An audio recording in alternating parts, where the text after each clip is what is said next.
Alright folks, in this video I'm going to be playing a little bit of CounterSpy for Android.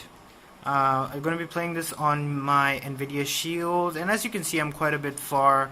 I have almost all the launch plans connected, so let's get right into it. Before you start, you want to make sure you refill your ammo.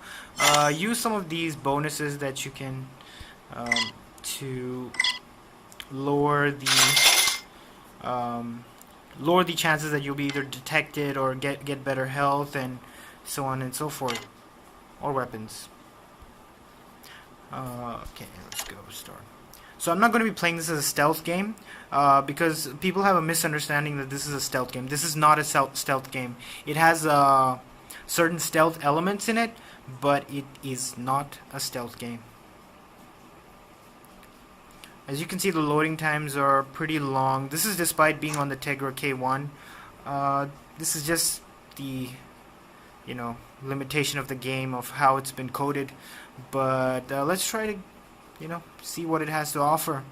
I wanted to play this with my controller, but unfortunately the controllers are just pretty much broken. Let me lower the volume a bit. I think it's a bit too loud. There, I think that should be enough. And so to move, you gotta swipe, and if you double swipe, you can run. And this is a terrible way to make controls for a game, because I get that they're trying to make it easier with swipes. This just makes it harder. It would be much easier if they just added a proper joystick, to control it. So I don't know. It's pretty hard to play. The controller support is broken, as I mentioned, and it's very hard to control this game. As you see, if I try to run, he will go too far and I can't do anything, and I have to tap on stuff to get into cover mode. So to aim, I have to hold the screen and then move around, and there. Aiming is not that much of a challenge. Oh man, I'm screwing up. But it can get a bit tricky because you're shifting from the 2D plane to the 3D plane. Let's get rid of that. See? When you try to... oh man, really? When you try to get rid of the grenade, he just comes out of cover, and it just makes it very difficult. So, this game was not meant to be played on with a touchscreen.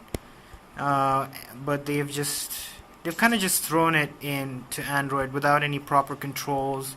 The Bluetooth controls are just broken. The game is good. This is actually a good game, but the problem is the way they have treated the controls, the way they've just not really cared about adding proper Bluetooth gamepad controls or even touch controls. It doesn't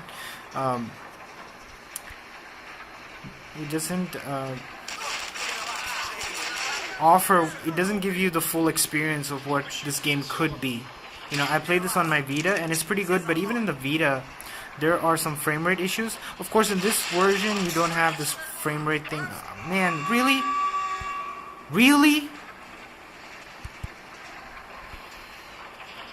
So as you see, it's pretty frustrating when you die, because you are aiming where you're supposed to aim, but for some reason oh my god, the cursor, Jesus. Great. Now I'm just gonna have to walk all the way back because this guy's gonna call reinforcements. See, I'm trying to go down, but okay, that's my fault.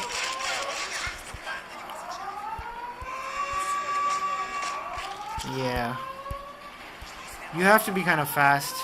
I'm screwing up here, it's not the game's fault, but the controls are just so bad.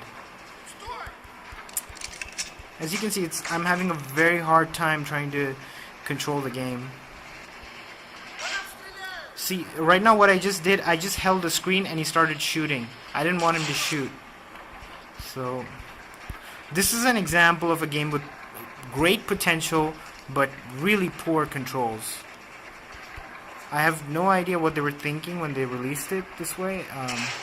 Maybe they don't care, or maybe they do care, but they didn't have the budget since they're a new studio. But this is not a way to release a game, especially a game which has so much potential. It's not a bad game. It's very cool actually. If you play it on the Vita, it's pretty cool besides the frame rate issue.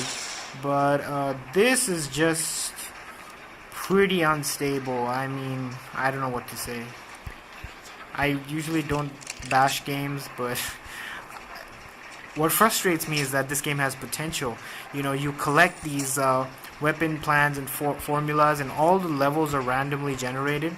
You can either go through it via stealth, or you can just go and shoot everybody. That's a valid option. I'm purposely not playing this as a stealth game because I think it's much more fun as an action game. Something like what Shadow Complex was. And he stops. So when I want to get into cover, I have to tap, but it stops.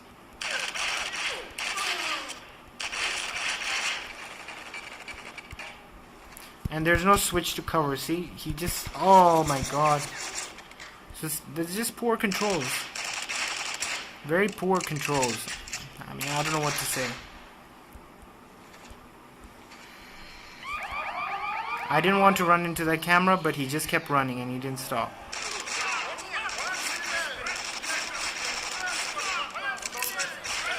I'm aiming right at his face and he's not dying. Wow.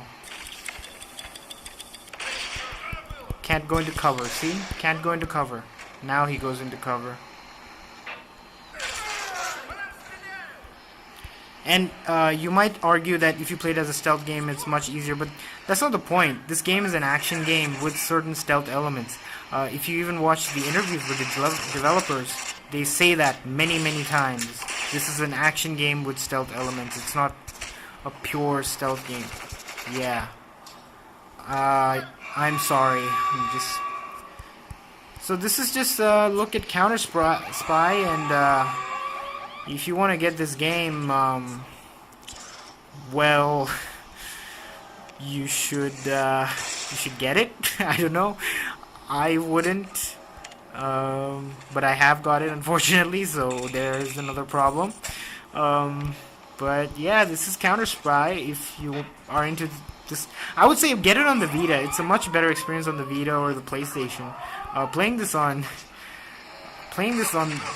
with these kind of controls, I mean, I get it's made for a console, but it's out on Android and iOS, so you know they should have put a proper control system for it. But anyway, this is CounterSpy, and it's available on the Android Play Store, and I think it's available on iOS too. And you get a more full version with the Vita version. So if you like this video, go ahead and like it. If you dislike it, go ahead and dislike it. But as always, thank you for watching.